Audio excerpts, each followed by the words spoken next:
In the 8th minute, we can see Pochettino utilising the classic 3-2-5. As the ball goes from Ream to Richards, the Socceroos block the passing lane to the double pivot.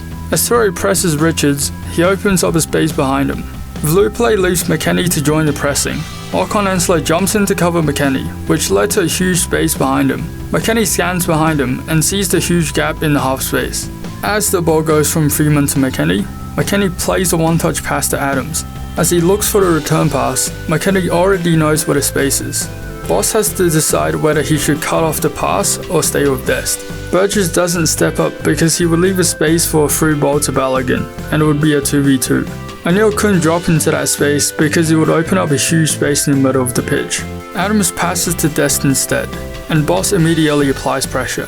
But this stretches the gap between Boss and Burgess even further. Dest plays McKennie through, but Burgess is unable to jump out and cut off McKennie due to both strikers pushing back the back line. McKennie slows down the play and moves wide, dragging Ocon Ensler wide, which widens the gap between Burgess once again, and he waits for Dest's underlapping run into that space. As Dest makes the underlapping run into the half space, he opens up a large space just outside of the box. The reason why there is such a big space is because after Boss was dragged away by Dest's run, Vluplay and Toure didn't close the space between them, O'Neill and Leckie. As McKennie cuts inside to his left, he sees the huge space he could pass or dribble into.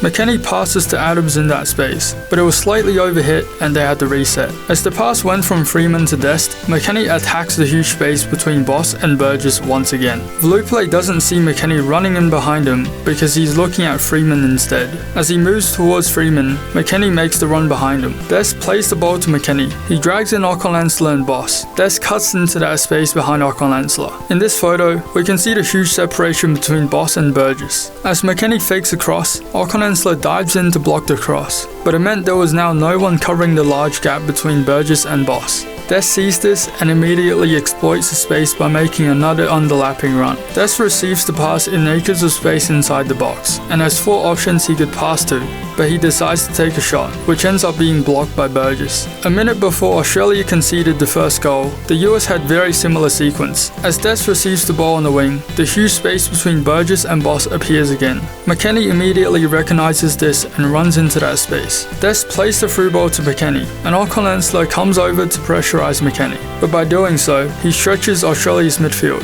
With Vluplay still high up the pitch, the space is left completely vacant when Ocon Ensler gets dragged out wide. But McKennie took a bad touch and the US had to reset again. Australia conceded an own goal at the 10th minute mark, but it was almost identical to the 2 attacks we looked at previously, specifically the space between the wide centre-back and wing-back appearing once again. As Anthony Robinson receives the ball on the left flank, Tillman and Balogun both make a run into that space. Robinson plays a through ball to Balogun, and he dribbles past Sakati. As Balogun gets past Sakati, Burgess isn't looking at Balogun because he was scanning towards Tillman, along with Pepe making the run behind him. As the ball comes across the 6-yard box, Burgess couldn't sort his feet out and clear the ball. Instead, he smashes it into his own net. In the 18th minute, as McKennie makes the run into the space between Boss and Burgess once again, Ocon Ensler follows him, which leaves a huge space behind him. The space is also caused by Vluplay, O'Neill and Toure being quite spread out, which allowed Dest to drive into the space. In the 19th minute, the space between Boss and Burgess was nearly exploited for the 4th time. As Ream received the ball, McKennie immediately saw the space and made a run into it, but the ball was slightly overhit. In the 27th minute,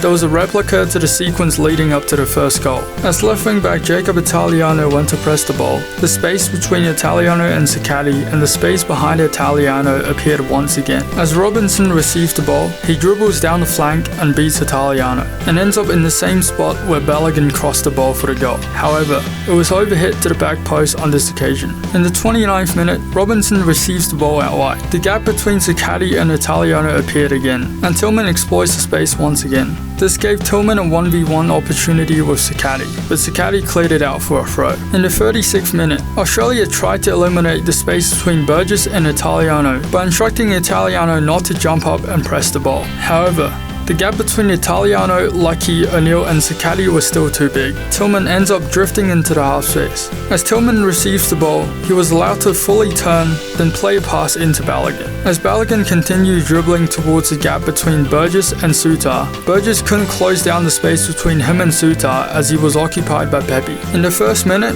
we can see USA's game plan to press high and man-mark the Socceroos. Burgess couldn't find a way out, and opted for the last resort of kicking it long, but it found a US player in a dangerous position. In the 17th minute, Australia is once again heavily pressed during a goal kick.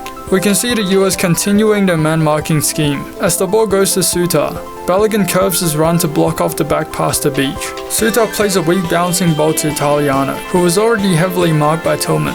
Tillman wins the ball in a promising position, but he overhits the cross to the back post. In the 20th minute, the US intensifies the pressing by adopting an even tighter man-marking scheme. This left Burgess only two options: to play a dangerous back pass to Beach, who will be pressed by Balogun straight away, or play a risky switch to Sakati on the other side. Burgess ended up playing a ball straight to the US at the edge of the box. At the 36th minute, the Socceroos were once again under intense pressure from the US. As Boss passes to Okonensla, everyone around him was man-marked. Balogun is closely following behind O'Neal, and Veluple is being covered by Freeman and Adams. As Boss plays the ball into Veluple had to get rid of the ball quickly, so he passes to O'Neal, but O'Neal was under immense pressure from Balogun and loses the ball to him.